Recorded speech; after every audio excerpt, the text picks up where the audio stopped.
जगतपति भगवान ने उस समय वैराज की पत्नी संभूति के गर्भ से अजित नाम का अवतार धारण किया, भगवान अजित, और समुद्र मंथन कराकर देवताओं को अमृत पिलाया। कच्छपावतार धारण करके मंदराचल की मथानी के आधार बने। राजा परीक्षित ने पूछा, भगवान समुद्र मंथन करना है तो बहुत कठिन बात है, समुद्र का मंथन हो जाना,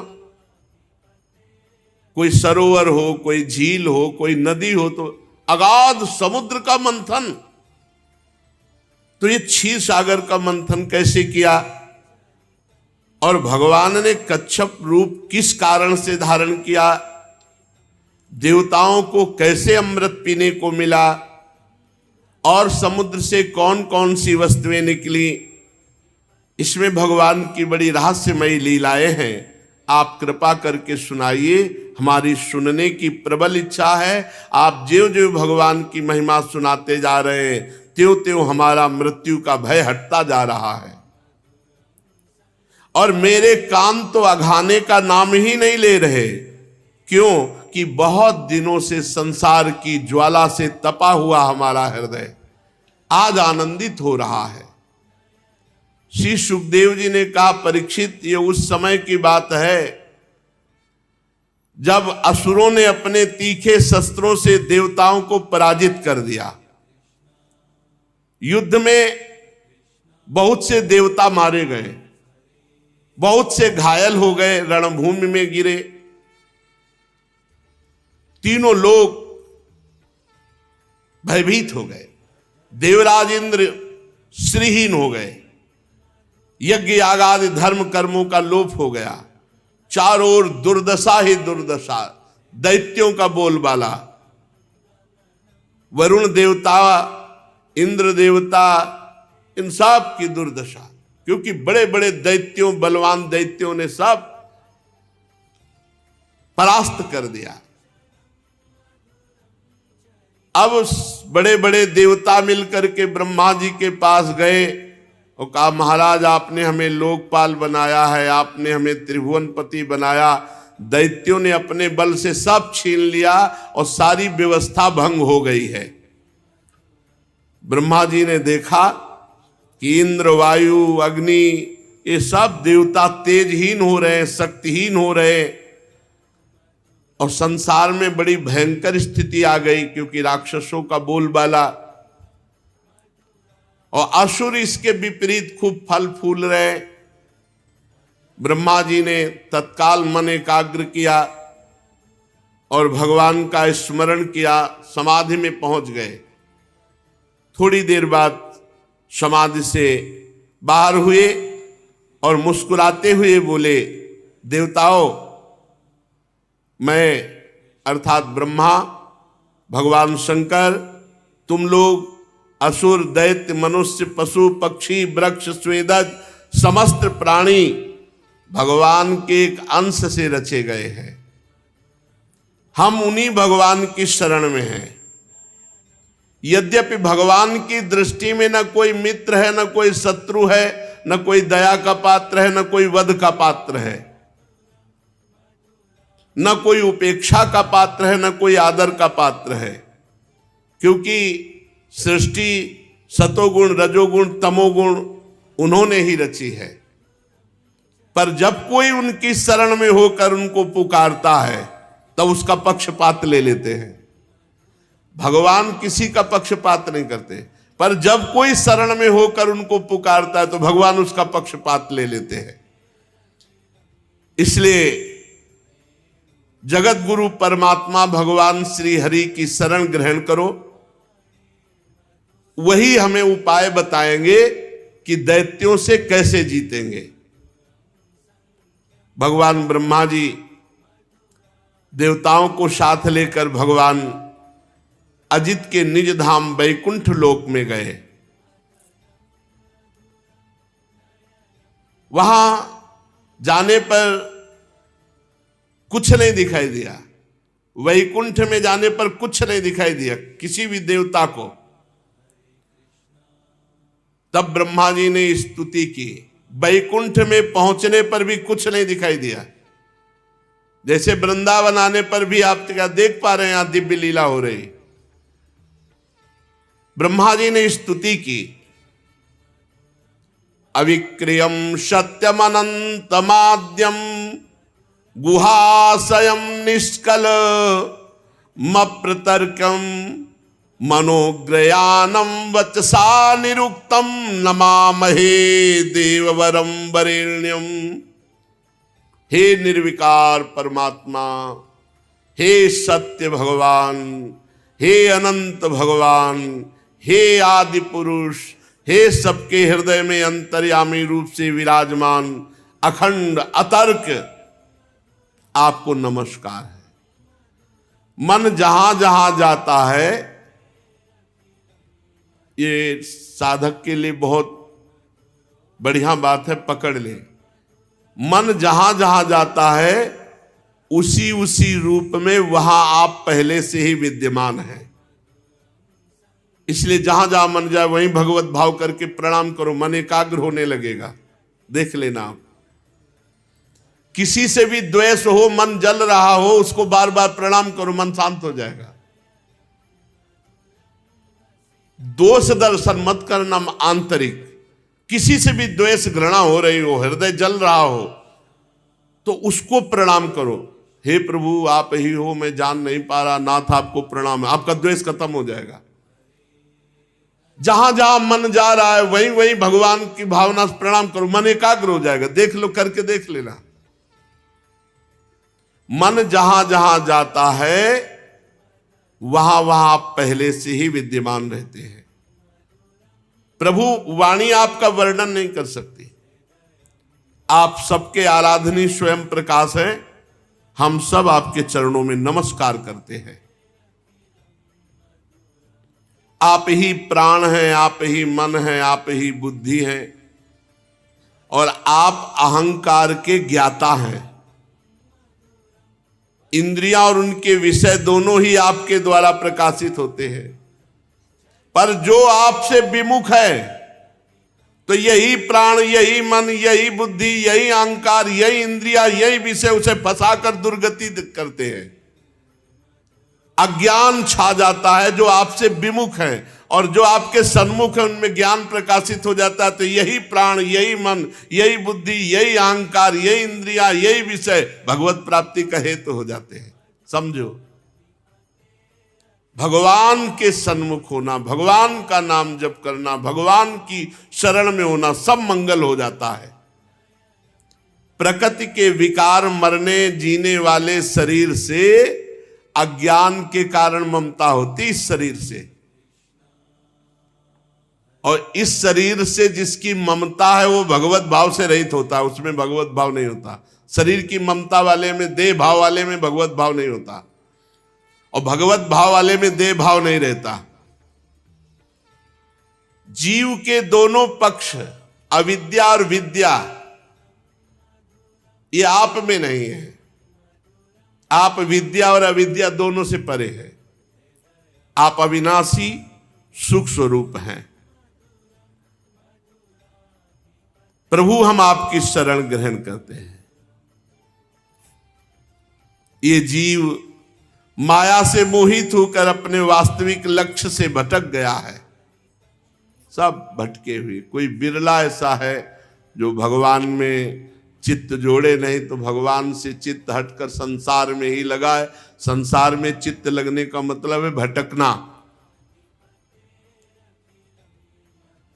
ऋषिगण, बड़े बड़े देवता, बड़े बड़े सत्वगुण संपन्न,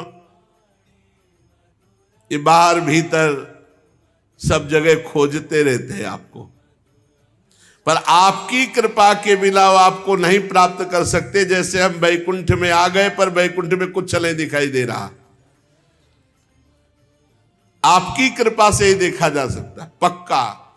यही प्रिया प्रीतम खेल रहे, यही है, पर देखो कहां दिखाई दे रहे। वैकुंठ पहुंच गए, वैकुंठ में पहुंच गए ब्रह्मा जी, पर वहां कुछ नहीं दिखाई दिया।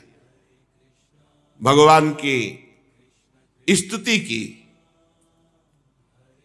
भगवान को प्रसन्न करने के लिए स्तुति की। कहा प्रभु बक्षा स्थल से लक्ष्मी जी प्रकट हुई है, आपकी छाया से पितृगण प्रकट हुए हैं, और छाती से धर्म प्रकट हुआ है, और पीठ से अधर्म प्रकट हुआ है, सिर से आकाश प्रकट हुआ है, बिहार से अप्सराएं प्रकट हुई है। हे परम ऐश्वर्यशाली भगवान, आप हम पर प्रसन्न हो। जिनके अधर से लोभ, ऊपरी ओठ से प्रीति, नासिका से कांति, स्पर्श से समस्त पशुओं की, भौं से यमराज की, नेत्र के रोमों से काल की उत्पत्ति हुई, ऐसे परमेश्वरशाली भगवान हम पर प्रसन्न हो। प्रभु आप योग माया के पति हैं, संपूर्ण ये अनंत ब्रह्मांड उसी माया के द्वारा प्रकट हुए हैं। हम शरणागत हैं, हम चाहते हैं कि आप हमें दिखाई दें। आप कृपा करो, मैं अपने इन्हीं नेत्रों से आपके धाम को देखना चाहता हूं। दर्शन कराइए प्रभु, ये आवरण हटा दीजिए। ये देहाभिमानी दुख भोगने वाले जीव चाहे जितना परिश्रम और क्लेश करे, पर आपसे विमुख होकर कभी वो सुखी नहीं हो सकते, विफलता हाथ लगती है। परंतु जो विवेकी चतुर जन है, वो आपका भजन करते हुए अपने सारे कर्म आपको समर्पित कर देते हैं, तो उनको परिणाम सुख मिलता है और भगवान की प्राप्ति होती है। भगवान को समर्पित किया हुआ छोटे से छोटा कर्म भी महान फल देने वाला होता है। इसीलिए कहते हैं कर्म समर्पण करो। प्रभु आपकी आराधना विश्व की आराधना है। जैसे बड़े वृक्ष की जड़ में पानी चढ़ा दे तो छोटी छोटी डालियां और फूल पत्तों को सींचना नहीं पड़ता, ऐसे आपकी आराधना, आपकी उपासना पूरे विश्व की उपासना है, पूरे विश्व की।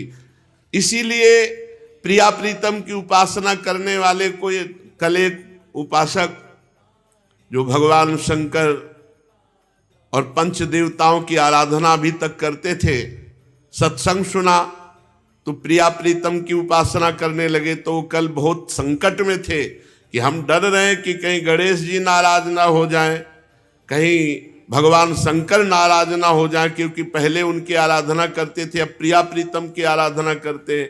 तो इस बात से समझ लो कि पहली बात तो भगवान शंकर की कृपा से ही ये आपको सुनने को मिला। जा पर कृपा न करें पुरारी, सो न पाओ मुनि भगत हमारी। और दूसरी बात यह है कि भगवान श्री कृष्ण चंद्र की आराधना से पूरे विश्व की आराधना हो जाती है।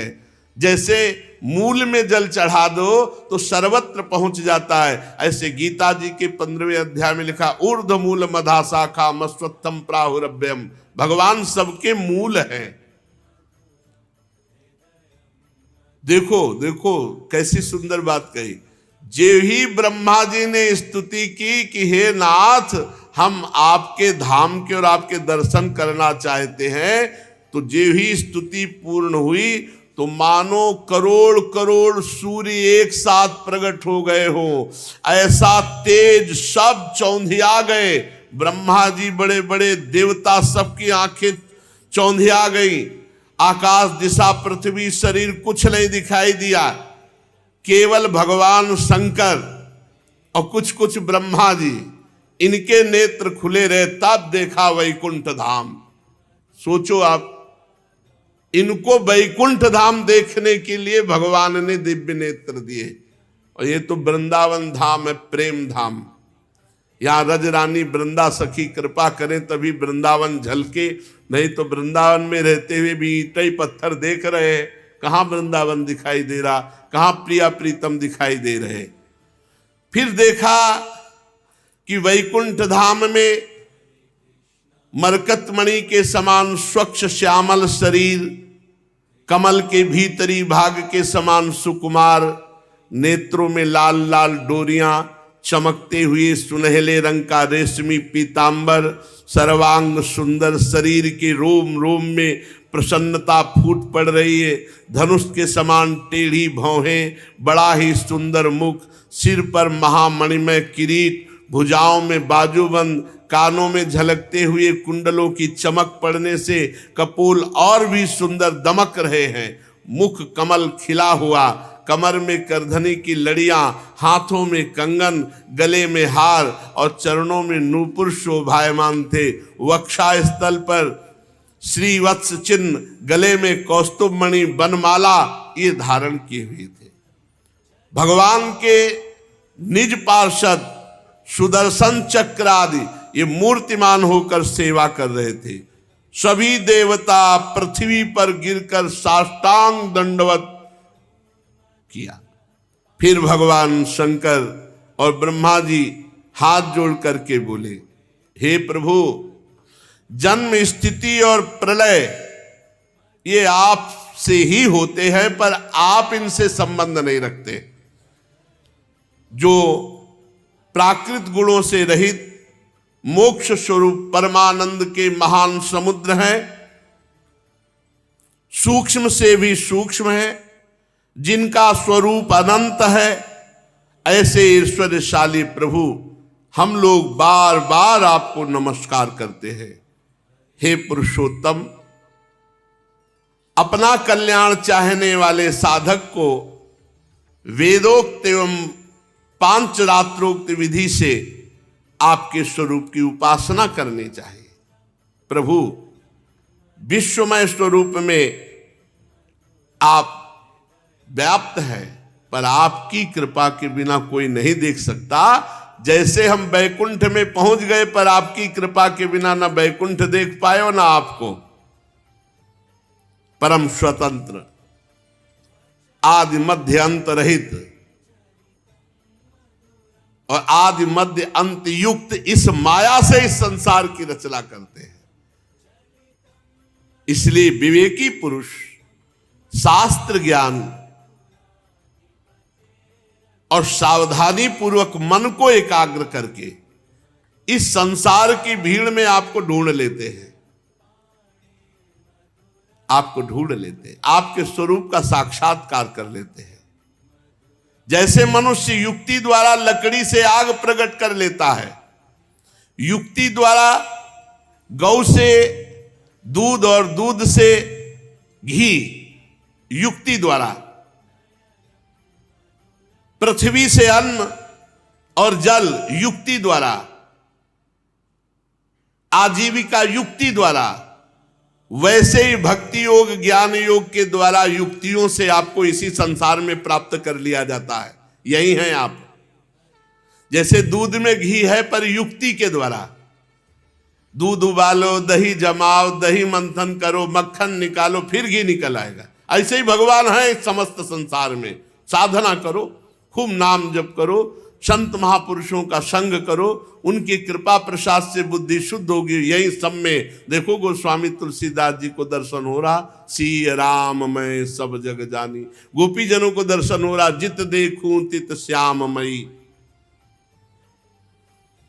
जिस प्रकार जंगल में लगी हुई आग से झुलसता हुआ हाथी भागे और गंगा की धारा में आकर शांति का अनुभव करे, ऐसे ही इस संसार के भोगों से जला हुआ जीव जब आपकी लीला कथा में आकर के बड़ा आनंद, जैसे जंगल में लगी हुई आग के दावानल से झुलसा हुआ हाथी गंगा की धारा में आके खड़ा हो जाए, एकदम शीतल, ऐसे संसार के भोगों से जला हुआ जीव जब भगवान की कथा में बैठता है तो बड़ी शीतलता मिलती है, इंद्रियों को बड़ा सुख मिलता है। अगर वो साधक है तो चैतन्य होकर भगवान के चिंतन में डूबेगा, और अगर विषयी है तो सो जाएगा, उसकी इंद्रियां तमोगुण में लीन हो जाएंगी। प्रभु, हम आपके चरणों की शरण में हैं। मैं, ब्रह्मा, भगवान शंकर, अन्य देवता, ऋषि, दक्ष प्रजापति, ये आप ज्वाला की चिंगारी हैं। प्रभु, आप आदेश दीजिए कि इस समय जगत का मंगल कैसे होगा।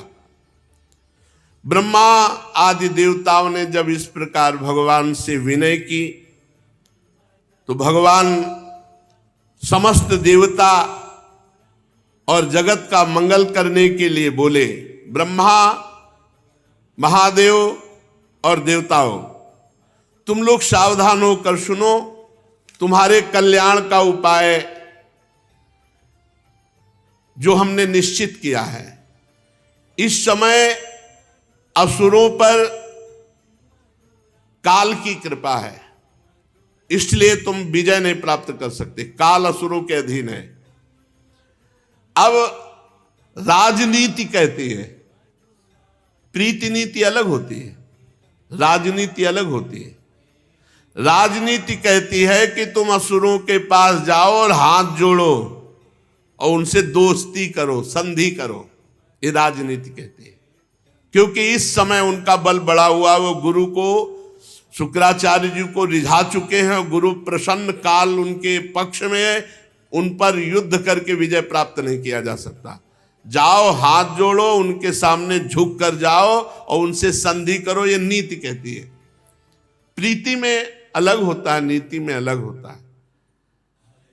जब विभीषण जी आए तो भगवान ने राजनीति की रक्षा करने के लिए सुग्रीव से पूछा कि क्या किया जाए, ये विभीषण आया है। तो उन्होंने कहा, प्रभु उत्तम बात तो यह है कि तत्काल इसको बांध लिया जाए, क्योंकि ये रावण का भाई है और मुझे तो ऐसा लगता है कि ये भेद लेन पठवा दस सीसा राखी बांध, इसको बांध दिया जाए, ये भेद लेने आया है। तो भगवान ने जो कहा, सखा नीति तुम नीक विचारी, नीति तो बढ़िया कही लेकिन प्रीति रीति के खिलाफ है। मम पण शरणागत भयहारी, ये मेरी शरण में आया है। अगर ये तुम्हारी नीति के अनुसार, बढ़िया कही तुमने नीति, अगर ये नीति मान भी ली जाए कि ये हमारे बल का रहस्य जानने आया है, तो ये क्या जान पाएगा। जगमऊ सखा निशाचर जेते, लक्ष्मण हरे निमिष मऊते थे। केवल लंका में नहीं, पूरे विश्व ब्रह्मांड में जितने निशाचर पलक झपकते लक्ष्मण जी मार देंगे। ये क्या जान पाएगा हमारे बल को। और जो सभी तावा सरनाई, तो रखियो ताई प्राण किनाई। जाओ उभय भांति ते लाओ, उभय भांति दोनों तरह। अगर ये भेद लेने आया तो भी सम्मान से लाओ, और शरणागत आया तो रखियो ताई प्राण किनाई। उभय भांति ते आनो, हंसी कह कृपा निकेत। प्रीति और नीति में बड़ा अंतर। भगवान कह रहे, इस समय नीति कहती है कि दैत्यों के सामने जाओ और झुको। जब शत्रु का समय बढ़ा हो तो उचित यही कि झुक के चलो चुपचाप, ये नीति कहती है। बोले हम झुकेंगे नहीं तो टूट जाओगे। बोले जाओ, हाथ जोड़ो, उनके आगे झुको, संधि करो। फिर आगे, जब अपना कार्य बनाना हो, नीति कहती है, नीति कहती है अपना कार्य बनाना हो तो शत्रु से भी हाथ जोड़ के, झुक के, मिलाप करके काम करना चाहिए।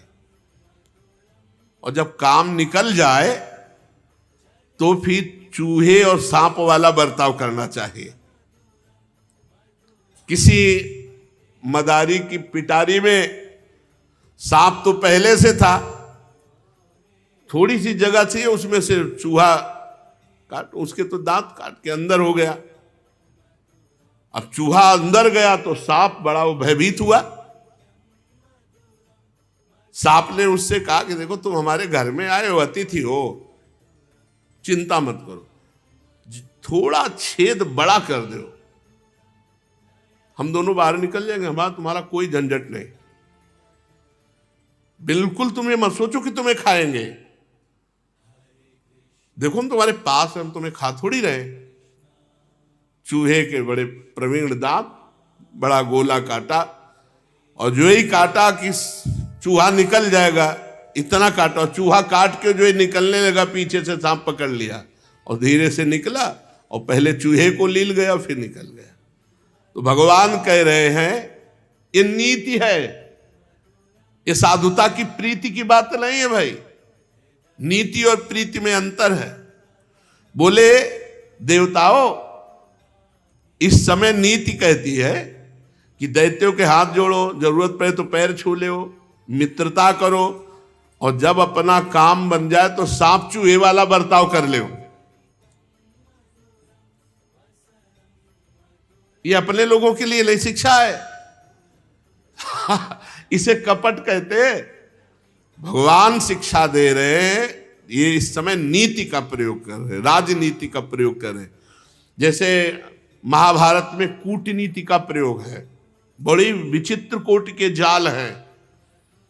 ये प्रीति है, इसमें सीधा है, इसमें छुपाव छल कपट नहीं है। देखो, जब दैत्यों से तुम मित्रता करोगे और समुद्र मंथन किया जाए मिल करके और उससे अमृत निकले, तो अमृत पीकर तुम देवता अमर हो जाओगे, फिर मार डालना दैत्यों को। तो प्रभु क्या करना होगा अमृत मंथन के लिए? बोले क्षीर सागर में पहले लताएं, औषधियां, ये हम सब बताएंगे। वो लताएं, वो औषधियां सब डालो, मंदराचल की मथानी, वासुकी नाग की रस्सी, और मेरी सहायता से समुद्र मंथन करो।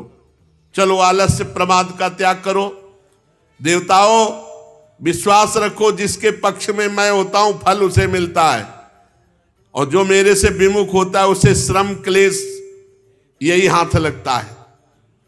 असुर लोग जो जो शर्त चाहे वो शर्त स्वीकार कर लेना, शांत रहना, क्रोध मत करना, हाथ जोड़ना, झुक के रहना। भगवान ने काम बनाना हो तो शत्रु के सामने ऐसे झुक के रहो, भगवान ने आदेश किया। देखो, सबसे पहले समुद्र मंथन में कालकूट विष निकलेगा, तुम घबराना नहीं। समुद्र में और भी वस्तुएं निकलेंगी, लोभ मत करना, मैं जिसको इशारा करूं वही लेगा। और वो वस्तु ना मिले तो क्रोध मत करना, झगड़ा बीच में मत शुरू कर देना, नहीं मारे जाओगे जब तक अमृत ना निकले। भगवान ने पक्का देवताओं को किया। अब देवाधिदेव भगवान श्री हरि का आदेश, और उसी समय बैकुंठ और बैकुंठनाथ सब अंतर ध्यान हो गए, फिर दृष्टि में नहीं आए। ये बात समझो, भगवान का ये दिव्य धाम है वृंदावन धाम, ये महापुरुषों के सामने प्रकट हुआ है। अगर हम उसी पद्धति से चलेंगे तो हमारे को भी प्राप्त होगा। और नहीं, प्रगट वृंदावन पकड़े रहो, ये पहुंचा देगा दिव्य वृंदावन। प्रगट वृंदावन को पकड़े रहो, ये दिव्य वृंदावन में पहुंचा देगा। उसी समय अंतर ध्यान हो गए। सब जो थे उसी दिशा को प्रणाम किया जिधर श्री भगवान वैकुंठनाथ। कौन उनकी लीला को समझ सके? ब्रह्मा शंकर आज बार बार उधर नमस्कार किए और अपने लोकों को चले गए। अब देवताओं के साथ देवराज इंद्र बिना अस्त्र शस्त्र के बलि जी की सभा में जब देखा दैत्य सेनापतियों ने कि बिना अस्त्र शस्त्र के वो हाथ जोड़े आ रहे हैं, तो एकदम सब खड़े हो गए और बंदी बनाने के लिए। लेकिन दैत्यराज बलि सबको रोक दिए कि पहले देख रहे हो कोई अस्त्र शस्त्र नहीं, हाथ जोड़े नम्रता से, तो बंधन में डालने की आवश्यकता, क्या बात करते हैं। उन्होंने दैत्यों को रोक दिया। देवता इंद्र के साथ बलि के समीप पहुंचे। तीनों लोकों के स्वामी बलि असुर सेनापतियों से सुरक्षित सिंहासन पर बैठे थे। नीचे खड़े होकर देवराज इंद्र, यद्यपि बहुत बुरा लग रहा था क्योंकि ये भी त्रिभुवनपति छीन लिया उनका सिंहासन, पर भगवान ने सिखाया था कि मीठे मीठे वचन हाथ जोड़ के देवराज इंद्र बड़ी मधुर वाणी से बोले कि हम दोनों मिल जाते हैं और मिल करके समुद्र मंथन करते हैं, उसमें बड़ी बड़ी दिव्य वस्तुएं निकलेंगी और अमृत निकलेगा, फिर अमृत बांट कर पी लेंगे। तो अरिष्ट नेमी, संबरासुर, ये बड़े बड़े जो राक्षस थे, उन्होंने बलि जी की तरफ देखा, इशारे में कहा कि अमृत निकलेगा, बूंद देवताओं को नहीं देंगे, हम सब पी लेंगे, हाँ बोल दो। और भगवान उधर बोल चुके थे कि बूंद उधर नहीं मिलेगा, सब तुम्हें पिला देंगे, जाओ तुम हाथ जोड़ो। तो जिधर भगवान उधर ही विजय। देवता और असुरों ने आपस में संधि के दस्तखत कर लिए, समझौता हो गया, मित्रता हो गई। अब सब मिलकर अमृत के लिए, समुद्र मंथन के लिए उद्योग करने लगे। भगवान ने जो जो औषधियां लता बताई थी वो उखाड़ उखाड़ कर समुद्र में डाली गई। अब देवता और दैत्य मथानी मंदराचल पहाड़ सब उखाड़ करके पहाड़ को चलने की कोशिश किए, फिसल गया पहाड़। पहाड़ तो पहाड़ ही है, हजारों लाखों देवता दैत्य चटनी हो गए। मंदराचल पर्वत सबके उत्साह भंग हो गए कि अब तो समुद्र मंथन नहीं हो पाएगा। भगवान वहां प्रकट हुए, अजित भगवान। मंदराचल पर्वत को ऐसे उठाया, जो पिसे हुए देवता दैत्य थे, अमृत दृष्टि से देखा, उनको जीवित किया। सबके हाथ पैर जो टूट गए थे वो भी सब पुनः सही हो गए। भगवान ने कहा सब उत्साह पूर्वक, अरे अभी तो कुछ नहीं हुआ, चलो। इंद्र आदि देवता भी सब हार गए थे, भगवान ने उन सबको भी शक्ति प्रदान की। पूरा समुद्र मंथन भगवान से हो रहा है। स्वर्ण का था मंदराचल पर्वत। जिन असुरों के, देवताओं के कमर टूट गए, कंधे टूट गए, जांग टूट गई, मन टूट गया, भगवान ने ऐसे उठाया, मंदराचल गरुड़ पे रखा और सबको पुष्ट किया। बोले चलो वही समुद्र के समीप, तुम्हें नहीं ले चलना पड़ेगा। देखते देखते खेल खेल में भगवान ने मंदराचल को समुद्र पे उतार दिया। अब नागराज वासुकी को कहा, देखो समुद्र मंथन में अमृत निकलेगा, तुमको भी पिलाएंगे, तुम रस्सी बन जाओ, लिपट। वासुकी ये नागराज है, भगवान शेष जी के भाई हैं, महान बलशाली है। वासुकी नाग की रस्सी बनाई गई। अब मंदराचल की मथानी और समुद्र मंथन के लिए उद्यत हुए। भगवान ने इशारा किया देवताओं को, मुख की तरफ लगो, मुख की तरफ। देवता मुख की तरफ लग गए। असुरों ने कहा ये तो बेइज्जती हमारी, सांप के पूंछ का निकृष्ट भाग होता है, हम पीछे थोड़ी लगेंगे, हम कोई नीची ओली है। छोड़ दिया, समुद्र मंथन नहीं होगा। भगवान ने देवताओं से कर लगो, विवेक का प्रयोग किया भगवान ने, यहां विवेक का। सांप के मुंह से जे भी रगड़न होगी तो विष निकलेगा, तो सब झुलसेंगे। तो भगवान ने पहले देवताओं, तो उन्होंने समझा मुख श्रेष्ठ होता है, इसीलिए देवता लगे। बोले समुद्र मंथन नहीं होगा, या तो हम मुख की तरफ लगे। भगवान ने कहा लगो लगो, मुख की तरफ लगो। देवताओं से कहा आ जाओ, पीछे आ जाओ, पीछे आ जाओ। देवता पूंछ पकड़ लिए। दैत्यों ने कहा देखो, ऊंचे वंश में हमारा जन्म हुआ है, सबसे बड़े वीर हम हैं, इसलिए श्रेष्ठ भाग हमारा। भगवान ने कह दिया था जो कहे वही मानते जाना। देवता चुपचाप खड़े हो गए पूंछ की तरफ। बड़े प्रसन्न हुए देवता, बच गए। अभी मंथन शुरू हो गया तो इनके फणों से विष निकलेगा। बड़े बड़े असुरों के भुजाओं और देवताओं की दैवी शक्ति से युक्त होकर मंदराचल जीव ही घुमाया जाने लगा, त्यों ही समुद्र में डूबने लगा। अब तो सब देवता दैत्य निराश होने लगे, मन टूट गया, उदासी छा गई। भगवान ने तुरंत कच्छप रूप धारण किया। भगवान का एक कच्छप अवतार है, विशाल काय भगवान की पीठ। समुद्र में प्रवेश करके मंदराचल के नीचे जाकर कच्छप भगवान अपनी पीठ में मंदराचल ले लिया। भगवान की शक्ति अनंत है, वे सत्य संकल्प हैं, उनके लिए कौन सी बड़ी बात है। देवता और असुरों ने देखा कि मंदराचल ऊपर उठने लगा। तब फिर से उत्साहित होकर समुद्र मंथन किया। भगवान कच्छप की पीठ का विस्तार कितना था? 1,00,000 योजन, क्योंकि 10,000 योजन चौड़ा और लंबा तो मंदराचल है। 1,00,000 योजन भगवान कच्छप की पीठ, 1,00,000 योजन तक फैली हुई अपनी पीठ पर मंदराचल घूम रहा है। तो भगवान को ऐसा सुख हो रहा है जैसे कोई पीठ खुजला रहा हो।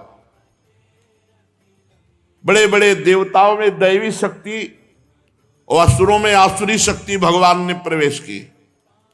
फिर मंदराचल को घुमाया जाने लगा। भगवान की पीठ में मानो खुजली हो रही हो, ऐसे मंदराचल लगता है। समुद्र मंथन भगवान के बल से हुआ। देवताओं में दैवी शक्ति, असुरों में आसुरी शक्ति, वासुकी नाग में निद्रा, नीचे कच्छप रूप से, ऊपर 1000 सहस्त्रबाहु रूप से ऊपर भी दबाए हुए हैं। ये देवता नहीं जान रहे। पर्वत के ऊपर 1000 भुजाएं धारण करके ऊपर से भगवान उसे आकाश में ब्रह्मा शंकर इंद्र आदि भगवान के ऊपर पुष्पों की वर्षा कर रहे हैं।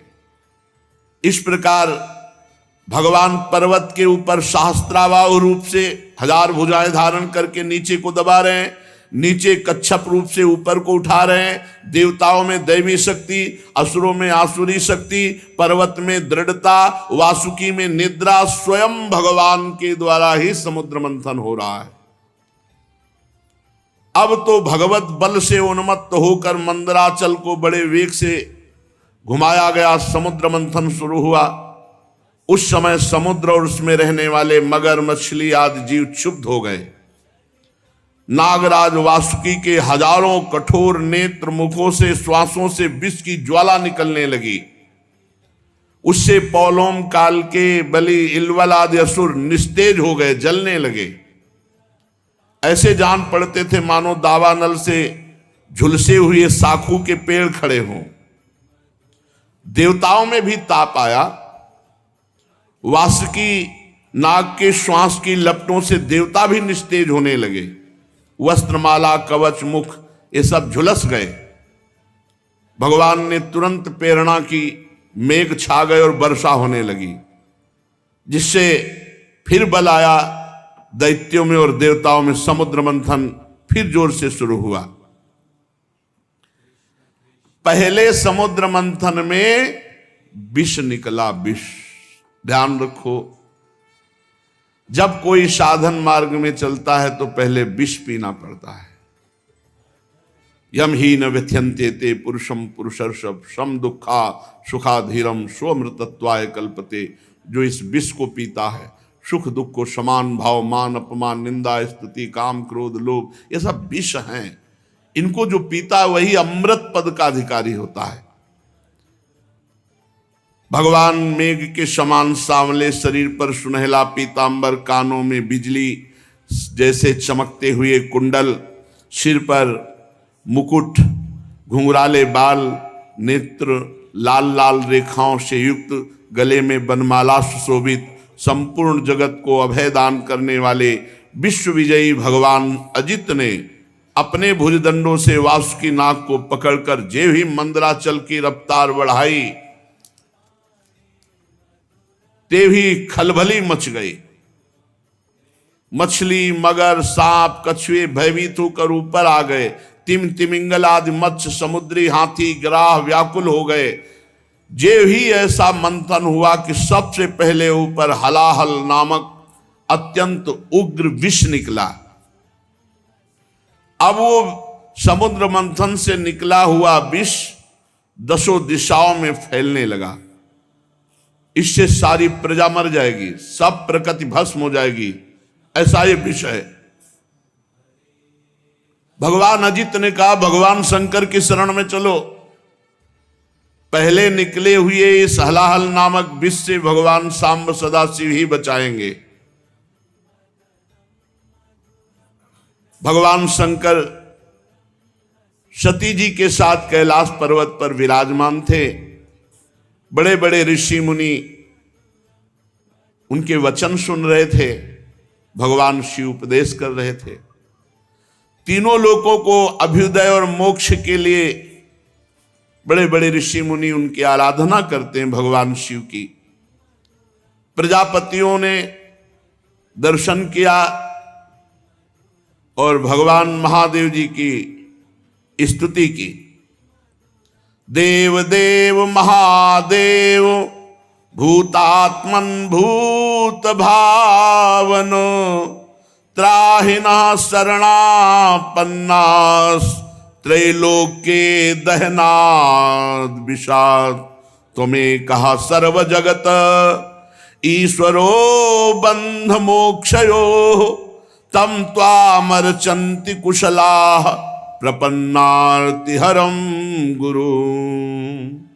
हे जगत गुरु, हे देवाधिदेव, हे समस्त प्राणियों की आत्मा और जीवन दाता, हम सब लोकपाल आपकी शरण में आए हैं। समुद्र मंथन में त्रिलोकी को भस्म करने वाला हलाहल उग्र विष प्रकट हुआ है, उससे आप हमारी रक्षा कीजिए। सारे जगत को बांधने और मोक्ष मुक्त करने में एकमात्र आप समर्थ ईश्वर हैं। इसलिए हे भगवान शिव, विवेकी पुरुष आपकी आराधना करते हैं, क्योंकि आप शरणागत की पीड़ा नष्ट करने वाले एवं जगत गुरु हैं। प्रभु, अपनी गुणमयी शक्ति से इस जगत की सृष्टि, स्थिति, प्रलय ये आप करते हैं, पर आप एक रस रहते हैं। जितने भी देवता, मनुष्य, पशु, पक्षी, सत असत चराचर प्राणी हैं, सबके जीवन दाता देवाधिदेव आप ही हैं। आपके अतिरिक्त सृष्टि भी और कुछ नहीं, क्योंकि आप सबकी आत्मा हैं। हे सर्वदेव स्वरूप, आपका मुख अग्नि है।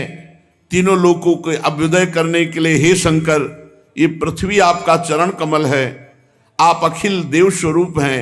ये काल आपकी गति है, दिशाएं कान हैं, वरुण रसेंद्री हैं, आकाश नाभ है, वायु श्वास है, सूर्य नेत्र हैं, जल वीर है। आपका अहंकार नीचे ऊंचे सभी जीवों का आश्रय है। चंद्रमा मन है, प्रभु स्वर्ग आपका सिर है। वेद स्वरूप भगवान समुद्र आपकी कोख है, पर्वत हड्डियां हैं, सब प्रकार की औषधियां घास आपके रोम हैं, गायत्री आदि छंद आपकी सातों धातुएं हैं, और सभी प्रकार के धर्म आपके हृदय हैं। हे स्वामिन, सद्योजात आदि 5 उपनिषद ही आपके तत्पुरुष अघोर, सद्योजात, वामदेव, ईशान नामक 5 मुख हैं। प्रभु, इस कार्य कारण जगत से परे, माया से परे आप हैं। आपकी महिमा को ब्रह्मादि भी जानने में समर्थ नहीं। हम लोग तो केवल आपके इस लीला बिहारी शिव रूप को देख रहे हैं, आपके परम स्वरूप को हम नहीं जानते। हे महेश्वर, यदि आपकी लीलाएं अव्यक्त हैं, फिर भी संसार कल्याण करने के लिए परम कारण स्वरूप आप लीला करते हैं। प्रभु, आप प्रजा बड़े संकट में है, इस हलाल विष का कुछ इंतजाम कीजिए। भगवान शिव ने कहा सती जी से, देवी, ये बड़े खेद की बात है कि समुद्र मंथन से कालकूट विष निकला और प्रजा बड़ी दुखी है। इसलिए हमें समस्त प्रजा की रक्षा करनी चाहिए। मेरा कर्तव्य है, ये मेरी शरण में आए हैं, मैं इन्हें निर्भय कर दूं, क्योंकि जिसके पास शक्ति है, सामर्थ्य है, तो आए हुए शरणागत के दुख को मिटाना उसका धर्म बनता है।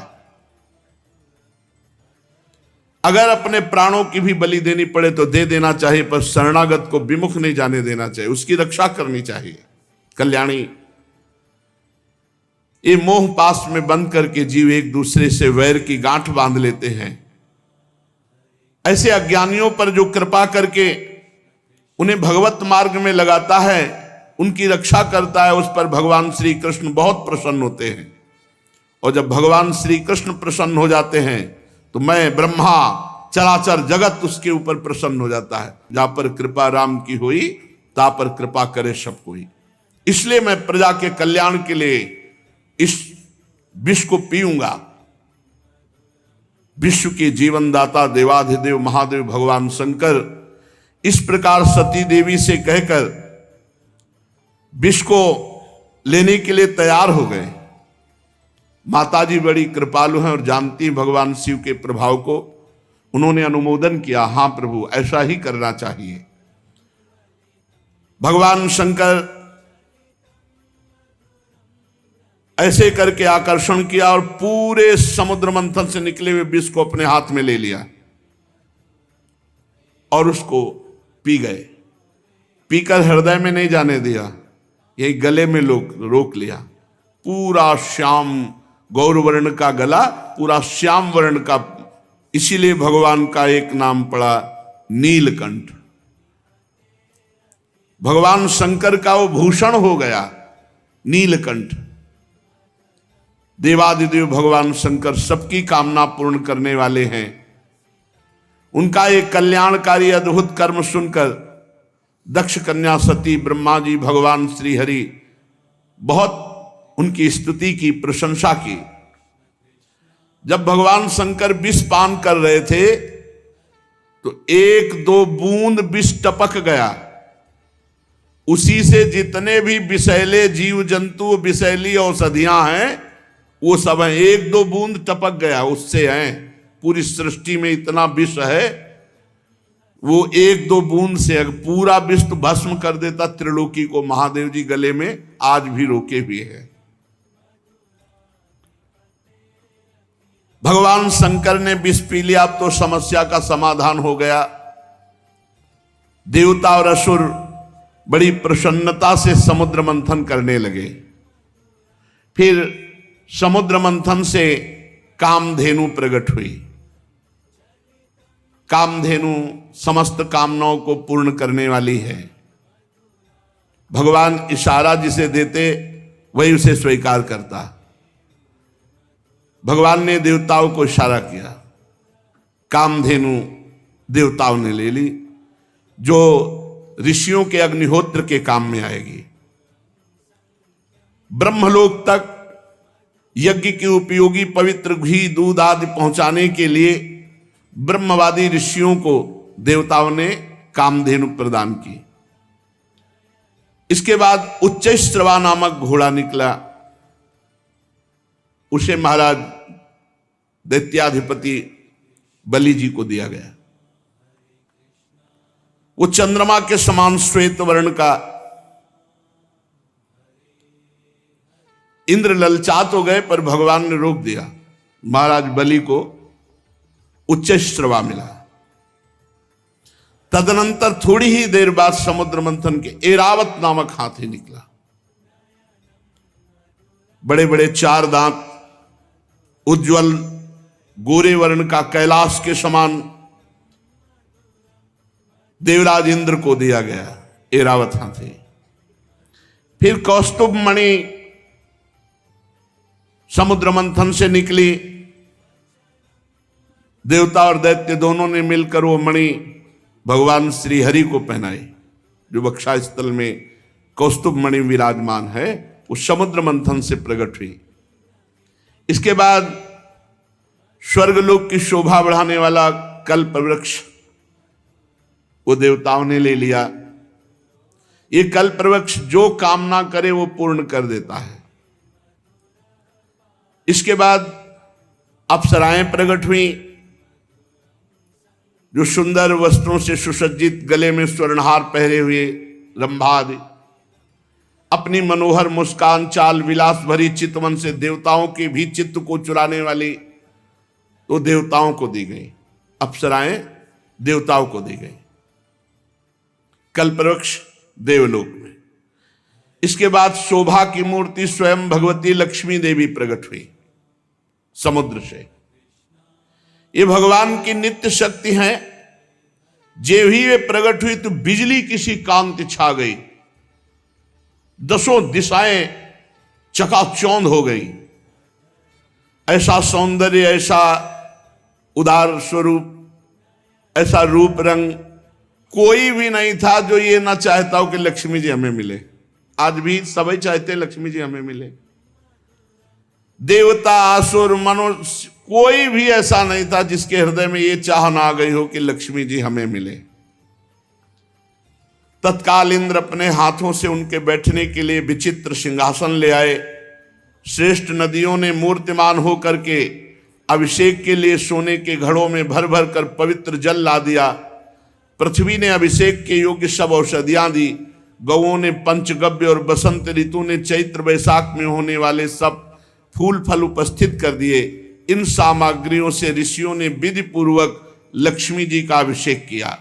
गंधर्व गान कर रहे हैं, अप्सराएं नृत्य कर रही हैं, बादल सदे होकर मृदंग डमरू ढोल नगारे नरसिंगे शंख वेणु वीणा ये जोर जोर से वाद्य बजा रहे हैं। भगवती लक्ष्मी देवी का अभिषेक हुआ और सुंदर पोशाक धारण की हुई सिंहासन पर विराजमान हैं। दिग्गज कलशों से उनका स्नान करा रहे हैं। वेद में ब्राह्मण वेद मंत्र पढ़ रहे हैं। समुद्र ने पीले रेशमी वस्त्र उनको पहनने के लिए दिया। वरुण ने वैजंती माला समर्पित की। प्रजापति विश्वकर्मा ने भांति भांति के गहने दिए। सरस्वती जी ने मोतियों का हार, ब्रह्मा जी ने कमल, नाग ने 2 कुंडल अर्पित किए। इसके बाद लक्ष्मी जी कमलों की माला लेकर किसके गले में डालें चली। लक्ष्मी जी के मुख की ओर देखकर जब वो मंद मंद मुस्कुराती हुई चल रही थी, उनकी पायजेब बज रही थी, कोई ऐसा नहीं था जो ललचा न गया हो लक्ष्मी जी हमें मिले। पर वो चाहती थी जो हमें चाहे ना उसको हम वरण करें। निर्दोष हो जिसके हृदय में चाह न हो, उत्तम गुणों से नित्य युक्त हो, उसे मैं अपना आश्रय बनाऊंगी।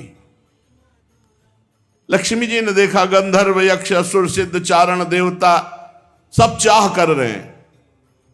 किसी को शर्त है, जो चाह न करता हो, निर्दोष हो, अविनाशी हो, नित्य हो, ये सब भगवान में है।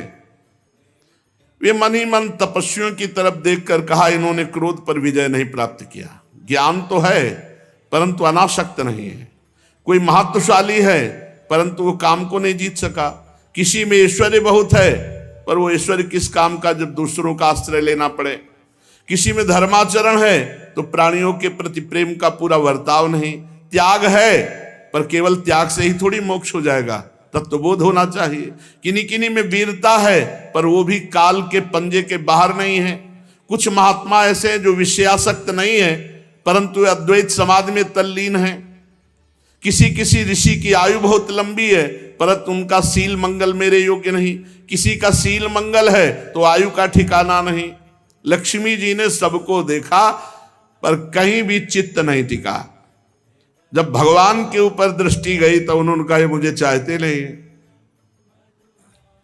ये हमें पसंद आए पर ये हमें नहीं चाहते। पर सोच विचार करके भगवान के ही गले में जयमाला डाल दी, अजित भगवान के, क्योंकि समस्त सद्गुण नित्य निवास करते श्री भगवान में। लक्ष्मी जी के एकमात्र आश्रय भगवान श्री हरि है। इसी से उन्होंने भगवान श्री हरि का वर्ण किया। लक्ष्मी जी ने भगवान के गले में नवीन कमलों की सुंदर माला पहना दी, जिसके चारों ओर झुंड के झुंड मतवाले मधुकर गुंजार कर रहे थे।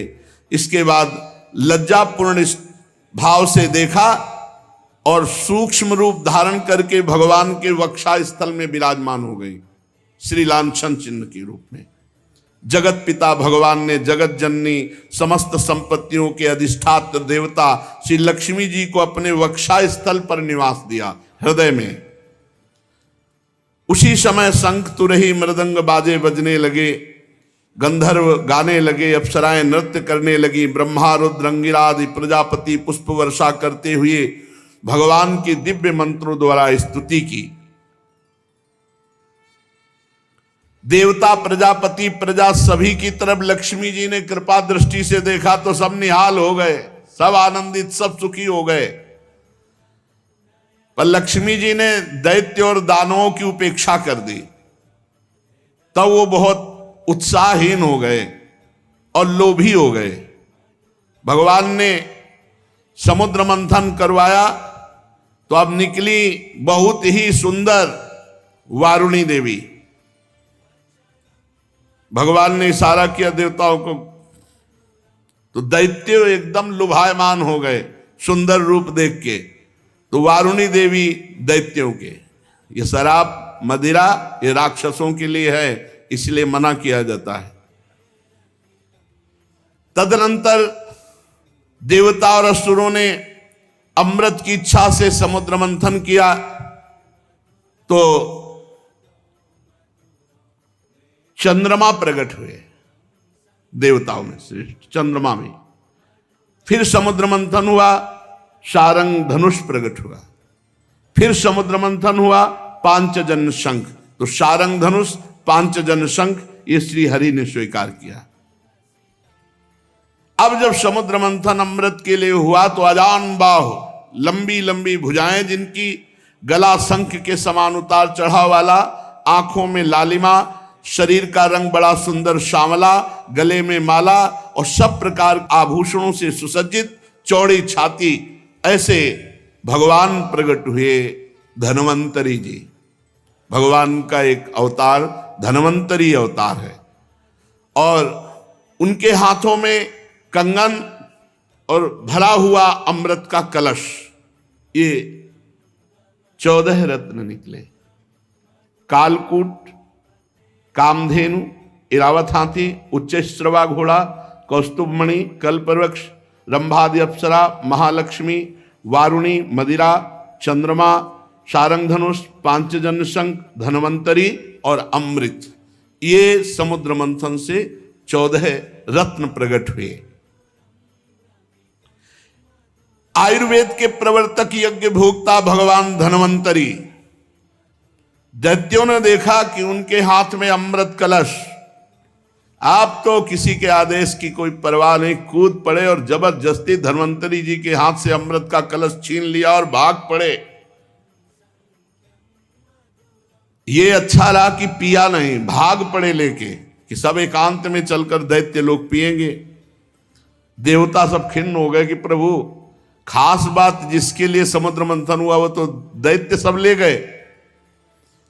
भगवान ने इशारा किया, तुम चिंता मत करो, एक बूंद नहीं पीने पाएंगे, अभी हम जाते पूरा कलश अपने हाथ दे देंगे। भगवान ने अमृत लोलुप दैत्यों के बीच, वहां भागना थोड़ी है, वो तो भाग के एकांत में पहुंचे, वहीं भगवान बीच में प्रकट हो गए। वो मोहिनी रूप, नूपुर झनकारते, तिरछी चितवन, इतना सुंदर रूप की अमृत हाथ में, भूल गए अमृत भूल गए भाई। ये है भगवान की माया। और जिधर भगवान देखे तो मुस्कुरा के, ऐसे मानो कि अब तो जन्म जन्म से हमारा इनका रिश्ता है, ऐसे भगवान मोहिनी रूप, छमछमाते हुए कभी इधर कभी उधर, और ऐसा नवकिशोर रूप। उस सुंदरी स्त्री को देखकर सोचने लगे कि अब तो सौभाग्य ही सौभाग्य हमारे उदय हो रहे। कितनी सुंदर ये स्त्री है, हमको प्यार करती। और जो दैत्य देखे, भगवान मुस्कुरा कर उस, भगवान मोहित करना चाहे तो महादेव मोहित हो गए, दैत्य क्या है। अब तो सब के सब दैत्य भूल गए अमृत को, और डांट होड़ लग गई मोहिनी जी के लिए। उनमें हाथ जोड़कर कहा, कमल नैनी तुम कौन हो, कहां से आई हो और क्या करना चाहती हो। सुंदरी, तुम्हें देखकर हम सबके मन में खलबली पैदा हो गई। हम समझते हैं कि देवलोक में या दैत्यलोक में या सिद्ध गंधर्व चारण लोकपाल कहीं ऐसी सुंदरी नहीं जैसी आप हो।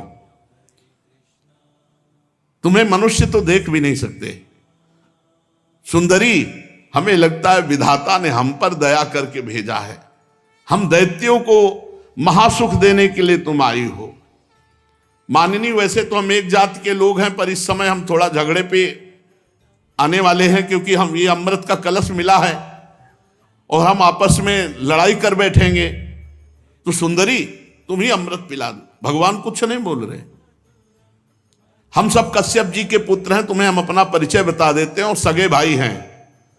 ये देवता लोग और हम दोनों के पिता एक ही हैं, कश्यप। ये अमृत का कलश लो और जैसा आप उचित समझो।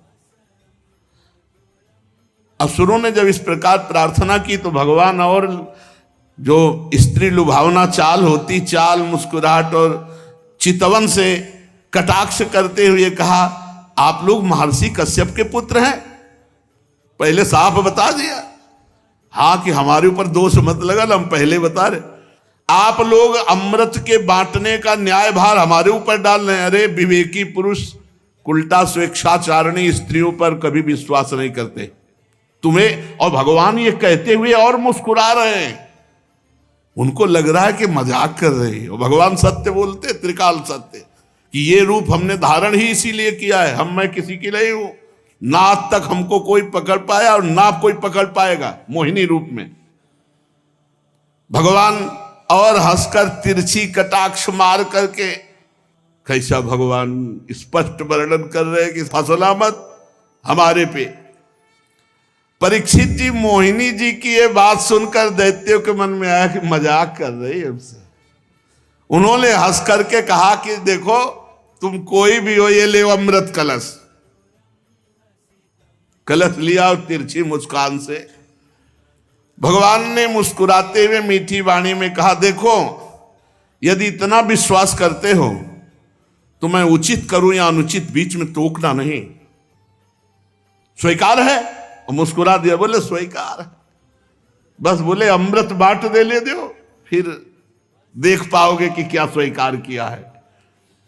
बड़े बड़े दैत्य कुछ जहां शंका में होते कि यार पूरा अमृत उसके हाथ में दे दिया, तो मोहिनी जी उधर ही देखती, तो फिर वैसे मंत्रमुग्ध होके रह जाता, मंत्रमुग्ध होके दैत्य रह जाता। अरे महाराज, भगवान हैं, भगवान, उनकी माया ऐसी प्रबल है, देख लो। लोक लोकांतर फिर वो स्वयं मोहिनी रूप धारण किए।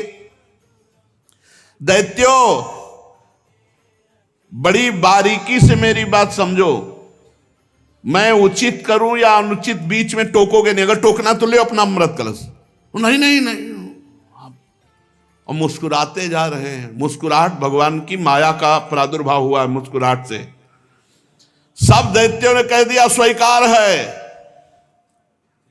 भगवान ने कहा, हम भी स्वीकृत हैं, मां आपकी हैं। इसका कारण दैत्य मोहिनी स्वरूप के मूल को नहीं समझ पा रहे, और देवता जान रहे, इसलिए मोहित नहीं हो रहे। एक भी देवता मोहित नहीं हुआ मोहिनी रूप में, क्योंकि जान रहे हमारे भगवान है। तो देखो, अमृत ऐसे नहीं मिलता। सब लोग पहले नहा के आओ, स्नान करो और पूजन करो, स्वस्थवाचन कराओ, तब अमृत मिलेगा। सब नए नए कपड़ा पहन करके और कुशासन पर बैठो, और सबका हिस्सा पूर्व की तरफ कुश का हो। अब देवता दैत्य फटाफट स्नान करके, भगवान ने इशारा किया देवताओं को कि नहाओ कम, जल्दी नए कपड़ा पहन के बैठ जाओ आके। और दैत्यों से कहा पूरा स्नान सब। और भगवान नूपुर की झनकार करते हुए देवताओं की तरफ नहीं, दैत्यों की तरफ, किसी के भी ज्ञान का स्फुरण न होने पावे, सबको मंत्र मुग्ध किए। मोहिनी जी ने मुस्कान भरी चितवन से सब दैत्यों की तरफ कलश लेके निकली, बूंद नहीं पिलाया। आ रही हैं अभी। अब दैत्य तो इतना खुश हैं कि मोहिनी जी मिल गई। ये सुधरते हैं तो प्रियाजू के सामने ही सुधरते हैं। कर जो पीक दाली लिए खड़े याद, जो निकुंज बड़े सीधे, नहीं तो बड़े टेढ़े महाराज। ये बहुत टेढ़े हैं, इनको अब ये अगर सीधे कहीं मिलते हैं ना, तो प्रियाजू के सामने यहाँ वृंदावन में भोले भाले एकदम सीधे, एकदम महाराज जगत पिता भगवान हैं और वो मोहित कर रहे हैं। अब असुरों ने दृढ़ विश्वास करके भगवान के हाथ में अमृत कलश है, और भगवान बांटने के लिए पहले दैत्यों के सामने से निकले, पर वहां कुछ और बांट रहे हैं। मुस्कान, चितवन, देवता पूर्ण विश्वास किए हुए कि मैं भगवान की शरण में हूं, भगवान परम मंगल करेंगे। दैत्यों की तरफ से आ रहे भगवान, और उल्टा बैठाला, तुम इधर तुम इधर। एक दूसरे की तरफ पीछे मुड़कर नहीं देखेगा। अलग अलग पंक्ति कतार बांधकर दल में बैठाल दिया, एक दूसरे की पीठ की तरफ। दैत्यों के पास से ऐसे गए मुस्कुराते हुए, और ये अमृत वो है जिसमें बुढ़ापा नहीं आता, कोई रोग नहीं होता, कोई शोक नहीं होता। अरे देवताओं को, पर वो भी भयभीत रहते हैं। और भगवान नाम रूपी जो अमृत पी ले तो भवरोग से मुक्त होकर देवलोक भी, जो जहां छोटा पड़ जाए, ऐसा आनंद देवलोक में क्या आनंद है। वहां तो पुण्य क्षीणे मृत्यु लोके विसंति, भगवत धाम नामामृत राधा नाम सुधारसम। इसलिए लुभायमान मत होना इस अमृत से कि बुढ़ापा ना आएगा। यानी मरने के लिए देवता भी तैयार हैं, मरना पड़ेगा उनको भी, क्योंकि जब प्रलय होती है तो ब्रह्मलोक तक समिट जाता है। परीक्षित असुर उमंग तो रहे थे, तो समझा कि जैसे हमारे आगे से कलश लेके निकल गए, ऐसे देवताओं के आगे से निकल के फिर शुरू हमारी तरफ से करेंगे। और पीठ की तरफ थे देवता, और वो इस पर विश्वास कर रहे थे कि मोहिनी तो हमसे सबसे ज्यादा प्यार करती है। भगवान ऐसा दर्शन कराए, और विश्वास करके चुपचाप बैठे रहे। मोहिनी जी में इतना प्रेम था दैत्यों का कि किसी की हिम्मत नहीं हुई कि टोक दे। भगवान ने देवताओं को इशारा किया, बिल्कुल लाइनबद्ध सब। एक दो तो हल्के से देखने की कोशिश पर भगवान मुस्कुरा के तिरछी दृष्टि भगवान की दैत्यों की तरफ, फिर वो शांत हो गए कि यार नाराज ना हो जाए मोहिनी जी। अब मोहिनी जी सबको अपने नेत्रों की दृष्टि में बांधे हुए और देवताओं को अमृत पिलाते चले जा रहे हैं। राहु ने देखा कि कुछ गड़बड़ है, कलश तो आधा से ज्यादा खाली हो गया और अभी पंक्ति देवताओं की चल रही, हमें लगता है दैत्यों को बूंद नहीं मिलेगा। तत्काल चंद्रमा और सूर्य के बीच में, वो तो पीठे घुमानी थी, तत्काल घुमाया और अमृत बटी रहा। और भगवान बांटने की तरफ नहीं देख रहे थे, दैत्यों की तरफ देख रहे थे। चंद्रमा और सूर्य ने कहा प्रभु राक्षस है, दैत्य है। भगवान ने तुरंत सुदर्शन चक्र के द्वारा, तो केवल ऊपर का अमृत केवल गले तक पहुंच पाया था। आज भी चंद्र ग्रहण और सूर्य ग्रहण उसी से पड़ता है। भगवान ने सुदर्शन चक्र से उसका सिर काट दिया। अमृत का संसर्ग गले से होने से आज भी वो अमर है राहु, परंतु उसका जो धड़ है वो नीचे गिर गया। राहु पर्व के दिन पूर्णिमा और अमावस्या को बैर भाव से बदला लेने के लिए चंद्रमा और सूर्य पर आक्रमण किया करता है। भगवान ने लंबी चाल बढ़ाई, पूरे देवताओं को अमृत पिला दिया, फेंका कलश जहां एक बूंद भी नहीं। अब समस्त दैत्यों के सामने मोहिनी रूप, अरे खत्म मोहिनी रूप देखा, अरे बोले तो हरि ठग लिया, सब अमृत पिला दिया देवताओं को। अब तो सब के सब असुरगण अमृत से वंचित और भारी क्रोध धारण करके भगवान के प्रति की इसने छल कर दिया। दानों और दैत्यों ने बड़ी मेहनत की थी, फिर भी उन्हें भगवान से विमुख और आसुरी प्रवृत्ति होने के कारण अमृत पीने को नहीं दिया गया कि बिना अमृत पिए तो ऐसा विनाशकारी खेल खेलते हैं, अगर अमृत पी लिए तो फिर तो बहुत ही आतंक मचा देंगे। भगवान ने समुद्र को मथकर अमृत निकाला और अपने शरणागत देवताओं को पिलाया, और फिर देखते देखते गरुड़ पर सवार हुए, जय श्री राधे, चले गए।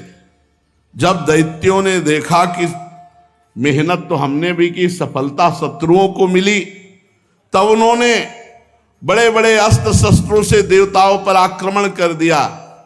अत्यंत भयंकर संग्राम हुआ। देवता और दैत्यों की घमासान लड़ाई, इसी को देवासुर संग्राम कहते हैं। दोनों ही एक दूसरे के प्रबल शत्रु, विविध प्रकार के वाहनों से, विविध प्रकार के अस्त्रों से बहुत समय तक उनका युद्ध होता रहा, लेकिन अब वो जीत नहीं सकते क्योंकि देवता अमृत प्रिय हैं, इनको मरना नहीं है और उनको मरना पड़ेगा। जिसके साथ भगवान है विजय श्री उसी की होती है। देवराज इंद्र ने विजय प्राप्त की भगवान का जो आश्रय लेते हैं। संजय जी से धृतराष्ट्र जी ने पूछा कि संजय, वैसे तुम्हारे विचार से 7 अक्षौणी सेना पांडवों के पास और 11 अक्षौणी हमारे पास है, तो विजय तो वैसे सिद्ध हमारी ही होती है, क्योंकि भीष्मादि महारथी। तुम्हारा विचार क्या कहता है? तो उनका यत्र योगेश्वरा कृष्णो यत्र पार्थो धनुर्धरा तत्र श्री विजयो भूतिर्धुवा नीतिर्मतिर्मम। जहां भगवान श्री कृष्ण है और जहां भगवान के शरणागत अर्जुन है, वहीं विजय होगी। यद्यपि देवता बड़े बलशाली, पर अमृत पीने के बाद तो और बलशाली, और शुक्राचार्य जी संजीवनी के प्रभाव से दैत्यों को जिला देने वाले, पर भगवान का बल अमोघ है जो देवताओं के पक्ष में, इसलिए देवासुर संग्राम में देवताओं की विजय हुई। जो ये समुद्र मंथन लीला, भगवान की कृपा से देवताओं की विजय लीला सुनता है, उसके पाप नष्ट हो जाते हैं, भगवान के चरणों में भक्ति होती है और भगवान का कृपा बल उसको प्राप्त होता है। शेष चर्चा आगे। श्री राधा वल्लभ लाल की जय।